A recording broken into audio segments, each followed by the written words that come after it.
I was cutting my bangs in front of the mirror when the door sprung open and it was splashed with water. And my scissors slipped, and now my bangs were super short. And it was all because of Greta. Oops, sorry. I didn't see you there. Arrgh. Why can't you leave me in peace? Hi, my name is Luna, and my dream is to become a hairstylist, but my life currently feels more like Cinderella's. Before I continue, please like and subscribe to MSA. When I was little, Mom used to be a super famous hairdresser with her own salon, and I could hold scissors before a fork. But then, Dad got arrested for gambling and left a massive debt with some shady crooks who threatened to do horrible things to Mom if she didn't pay it back quickly. And that's when Mom's competitor, Mr. Prudit, swooped in. I'll cover your debt in exchange for your salon, and you'll work for me until you pay it all back. We had no other choice, and from then on, Mom and I had to do everything Mr. Prudit said. To make matters worse, there was Travis, Mr. Prudit's son, and Greta, his business partner's daughter, who treated me as if I were their maid. I had to carry their backpacks and iron their clothes, and they always called me, "Hey, you!" Hey, you! Luckily, Travis went to live with his mom 5 years ago, but I still had to deal with Greta, who had become jealous of my looks and found every chance to make me suffer. She put chili oil in my mascara or left my number on strange websites. I was tired of her pranks, so when I saw Greta had booked an appointment with Mr. Prudit, I mixed the strongest green hair dye I could find into his products. Enjoy looking like broccoli, Greta. But when I got back from school, I saw the mixed up products on Mom's tray, and her client was the celebrity famous for leaving horrible reviews. I told her everything, but it was too late. She had already applied the dye. I'm so sorry. I just wanted to teach Greta a lesson. And now you're the one in trouble if Mr. Prudit finds out. You know he's just looking for an excuse to throw us out. How do we fix this? Leave it to me. Mom added orange to the green, and the hair turned into a lovely chocolate brown. The client was so happy, she gave Mom a great tip. Phew, dodged a bullet there. I'd spoken too soon. Mr. Prudit got so jealous of the client praising my mom that he pushed her just as she was pouring hot coffee, and it burned her hands. Oh, looks like you won't be able to work for a while. I was about to fry him with the hot pan, but I knew retaliating would only backfire. The best thing I could do was take her place at the salon. Greta was thrilled about it. She already thought she was the boss of the place, but now she had me doing all sorts of ridiculous tasks.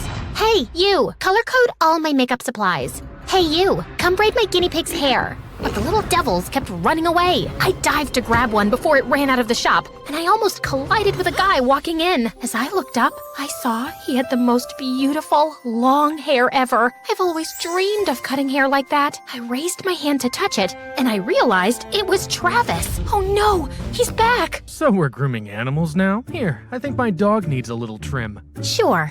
And so I grabbed his hair to cut it, but Travis jumped away, horrified. What? You two basically look the same. Really? I bought her because she reminded me of you. He might have become handsome, but he's still the same brat as before. I hated Travis, but since he got back, I noticed him everywhere. It was all his hair's fault. It was always tangled, getting up in his face, and I itched to give him a good haircut. Ignore him. So I did, until one evening, I saw Mr. Prudit throw an expensive, perfectly good hair product into the trash. I waited until everyone was done, then ninja crawled to the bin and snatched it up. When I told Mom what I did, she freaked out. Put it back. He'll think you stole it if he finds out. Then he shouldn't have thrown it out, right? Plus, we are overrun with plastic. You can say I'm saving the planet. Just keep it hidden. I'll put it together with my hidden stash. But as I was going to the car, I saw a truck stop just behind Mr. Prudit's salon. Weird. Isn't the salon closed right now? Something smelled fishy, so I sneaked in closer and saw a guy in a baseball hat and mask open the store's back door. A thief? I grabbed a broken hairdryer from the nearby dumpster, ready to smack the thief in the head, when a gust of wind blew his hat off, revealing his hair that I'd have recognized anywhere. That's Travis! I watched as Travis loaded some boxes into the truck and then took off. Even if it was his dad's shop, the way he had acted was super suspicious, so I checked the salon's inventory, but nothing was missing. I'm sure he was up to no good. The next day at school, I caught him right out of the bathroom. Oh, gosh, you scared me. Good. You should be scared. I know what you're up to. For a second, he looked serious, but then he grinned at me. Really? I didn't expect you to be the jealous type. What? Yeah, I went to the bathroom to put on some deodorant for my date, but if you're offering, you used to be a little gremlin before, but you've grown up pretty. I felt a smile tug at the corner of my lips as I pictured us on a date at a romantic restaurant, but I quickly squished it away. No, he's just trying to distract me, but I couldn't help but blush. OMG, don't tell me you really like me. Denying would only make him feel more proud, so I just walked away with Travis laughing behind me. A few weeks later, Mr. Prudent threw a massive launch party for his new salon. As usual, he forced the staff to work as waiters and give out free cuts. I was determined to ignore Travis, but as he walked in, I felt my heart race. Get a hold of yourself! I moved to the back room to prepare food, but dropped all the mini sandwiches when I opened a cupboard and found Travis behind the door. Oh no, those were for your dad. He'll be so angry. You won't find out if you're not here. Come on, let's go for a ride. Maybe if we're alone, I can ask him about the van. Fine. Instead of taking me to his car, Travis hopped on a bike and handed me a helmet. I've never been on a bike before. What's wrong, scared? Of course not. Hold tight. And he was off like a rocket. After I stopped screaming, I realized having Travis so close did weird things to my insides. It's not him. You just ate a bad prawn. He stopped by a beautiful hothouse. It was winter, but it was full of flowers blooming. A friend gave me the keys. Pretty amazing, right? But he was looking at me, and it made me blush, so I tried to change the subject. Why did you come back? I thought you liked it with your mom. Travis's smile slipped. Family stuff. How about you? Did you still want to become a hairdresser? Yeah. As soon as the debt is paid, I want to open a salon with Mom. I'm sure you'll do great, and I'm sorry Dad can be so horrible. My jaw fell. Why is he so nice? Who cares? Stop flirting, girl, and ask about the van. But just as I was about to open my mouth, a thunderclap interrupted me, and there was lightning, and it started raining, and I forgot all about the stupid van because I was deadly scared of storms. Here, put this on. You're trembling. It's not cold, it's fear. But then Travis wrapped his arm around me, and I didn't feel so scared anymore. Actually, having him so close was making me wonder how it would be to kiss him, and suddenly, my phone started ringing. Where are you? Mr. Prudent is looking for you, and he's angry. Travis and I raced back home, only to find that Mr. Prudent and Greta had dumped all my secret stash of salvaged products onto the lawn. There you are, you little thief. I haven't stolen anything. This is... That's my stuff. I just asked Luna to hold it for me. You wanted me to get more involved with the store, right? Mr. Prudent narrowed his eyes at Travis, suspicious, but since the clients were still around, he just walked away, and Travis followed him. Don't flatter yourself. He just did it because he didn't want his dad to cause a scene. Maybe. But Travis had helped me, so I wanted to thank him. Instead of finding him, Mr. Prudent found me. You sneaky little girl. I saw you on the bike with Travis. Stay away from him. Maybe you should tell him to stay away from me. As if he'd even look at someone like you. I just don't want you to ruin him with your horrible influence. I have plans for him. Plans? He's not a thing. He's your son. Mr. Prudent laughed, and it made me so angry. Until then, I hadn't fully realized how much I liked Travis, but hearing his dad talk about him like that made my blood boil. He's a million times better than you will ever be. I doubt he truly belongs to you. Watch your mouth, girl. You don't want your mom to have another accident, do you?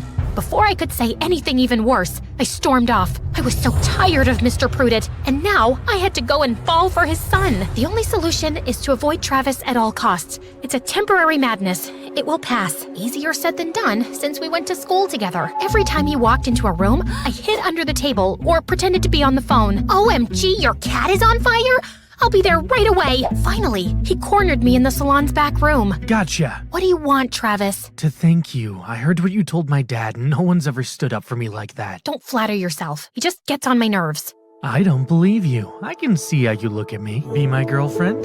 Your dad won't let us. Only if he finds out. I give up. We started dating secretly, and every night was like a fairy tale as we snuck out and went for long drives, and I realized I was falling for him. He was funny and kind, and his hair, I wanted to touch it all the time. And then everything changed when Mr. Prudent announced that his business partner, Greta's mom, was coming back and he was throwing a party. Suddenly, Travis got so busy, I didn't see him for a week. I volunteered to be on the catering service, but whenever I tried to catch Travis's eye, he was socializing with his fancy guests. Whatever, I'll wait for him in his bedroom, where Greta was lying in Travis's bed in a silk dress. My heart sank.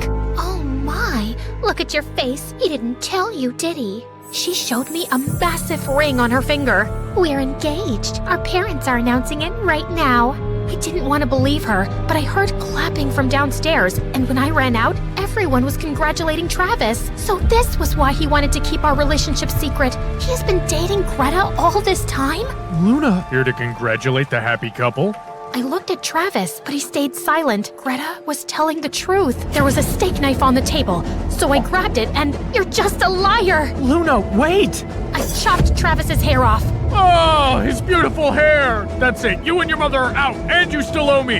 Everyone was looking at us, and I realized I had just ruined my life for a stupid boy. But Mom stepped out of the crowd, and she was smiling. I don't think so. By burning my hands, you've actually done me a favor. I finally had time to speak with a lawyer. Your interest rates are illegal, and we've repaid our debt a long time ago. Plus, I'm suing for damages. Let's go, Luna. OMG, Mom is so cool. I was completely heartbroken over Travis's betrayal, but watching Mom's lawyer wipe the floor with Mr. Prudent gave me great satisfaction. He lost all his clients and had to sell the business to his partner. With the insurance money, Mom and I moved to a new town and opened our salon, which, you guessed it, was super successful. 5 years later, I was a senior stylist. Finally, everything was good in my life. Well, almost everything, because every time a guy with nice hair had an appointment, I remembered Travis and wondered what that last look on his face meant. Did he really betray me like that? And just then, as if I'd called out to him, Travis walked into the salon. He's even more handsome than before. What do you want? A haircut, of course. You've got your own salon for that. Well, your wife's salon. I didn't marry her. Also, I cut ties with my dad. Sure. Look, I never liked Greta. I was just trying to protect you. From what? We've done fine by ourselves, as you can see. From Dad. I came back and discovered that my dad was throwing away lots of stock for the silliest reasons. I tried to return some of it, but the other business partner found out, and Dad accused you and your mom. The partner believed him and threatened to put your mom in jail. Agreeing to marry his daughter was the only way I could protect you. But I broke up with her right away, and I worked to refund all the missing stock. And now, I'm here. I was speechless. Travis had really done all that for me? He could have just walked away, but he protected me while I hated him. Okay, fine. Sit down. So, you forgive me? Maybe. But for now, let me cut your hair.